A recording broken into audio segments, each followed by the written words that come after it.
வசனத்தை உங்களுக்கு காண்பிக்க விரும்புகிறேன். எப்படி இருக்கீங்க? நல்லா இருக்கீங்களா? ஆண்டவர் ரொம்ப நல்லவர். மத்தேயு எழுதின சுவிசேஷ புஸ்தகம் 26ஆம் அதிகாரம் 53, 54. Matthew chapter 26 verse 53 and 54. நான் இப்பொழுது என் பிதாவை வேண்டிக் கொண்டால் அவர் 12 லேகியோனுக்கு அதிகமான தூதரை என்னிடத்தில் அனுப்ப மாட்டார் என்று நினைக்கிறாயா? அப்படி செய்வேனால் இவ்விதமாய் சம்பவிக்க வேண்டும் என்கிற வேத வாக்கியங்கள் எப்படி நிறைவேறும்? வேத வாக்கியம் நிறைவேறுகிறதற்கு விட்டுக் கொடுக்கிறேன். நான் மட்டும் பிதாவை கூப்பிட்டு இருந்தால், வேண்டிக் கொண்டால் 12 லேகியோனுக்கு 12 நான் எத்தனை ஆயிரங்கள் 12 into 6,000 போட்டு பாருங்களேன். அத்தனை என் நம்பர் ஆஃப் ஏஞ்சல்ஸ் எனக்காய் இறங்கி வந்து யுத்தம் பண்ணுகிறதற்கு ஆயத்தமா இருக்கிறார்கள். ஆனால் நான் அப்படி செய்ய மாட்டேன். காரணம் என்னவென்று கேட்டால், வேத வாக்கியம் நிறைவேறுகிறதுக்கு விட்டுக் கொடுக்கிறேன்.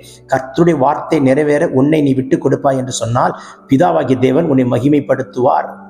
அவர் மகிமைப்படுவார், உன்னை மகிமைப்படுத்துவார், உன்னை மேன்மைப்படுத்துவார். நினைச்சிருந்தா என் நம்பர் ஆஃப் ஏஞ்சல்ஸ் 12க்கு அதிகமான லேகியோனை என் இயேசு இறக்கிறதற்கு எவ்வளவு நேரம் ஆகும்? பிதா குமாரனை கிறிஸ்துக்காக கட்டவிழ்ப்பதற்கு எவ்வளவு நேரமாகும்? ஆனால் அதை செய்யவில்லையே. பிதா வேத வாக்கியம் நிறைவேற என்னை ஒப்புக் கொடுக்கிறேன். ஒப்புக்கொடு, வேத வாக்கியம் நிறைவேற ஒப்புக்கொடு, தேவசத்தை நிறைவேற. கர்த்தருடைய வார்த்தை, உன்னை குறித்து சொல்லப்பட்ட வார்த்தை நிறைவேறுகிறதற்கு மகனே மகளே ஒப்புக்கொடு, ஒப்புக்கொடு, ஒப்புக்கொடு. நீ ஒப்புக்கொடு, விட்டுவிடாதீர்கள். கர்த்தருடைய வார்த்தை என்னில் நிறைவேறினால் போதும். என்னை குறித்த வேத வாக்கியம் என்ன சொல்லப்பட்டிருக்கிறதோ, என்னை குறித்த சத்திய வசனம் என்ன சொல்லப்பட்டிருக்கிறதோ அது என் வாழ்க்கையில் நிறைவேறட்டுமே என்று ஒப்புக் கொடுத்து பாருங்கள். கர்த்தர் பெரிய காரியங்களை செய்வார். சொல்லும் பொழுது பரலோகம் திறக்கப்படுகிறது.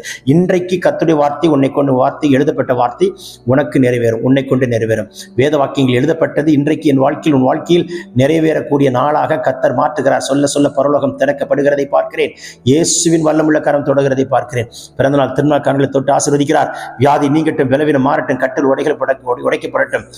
பெற்றுக்கொள்ளுங்கள் விடுதலையே. Amen, amen, amen. God bless you. Have a blessed day.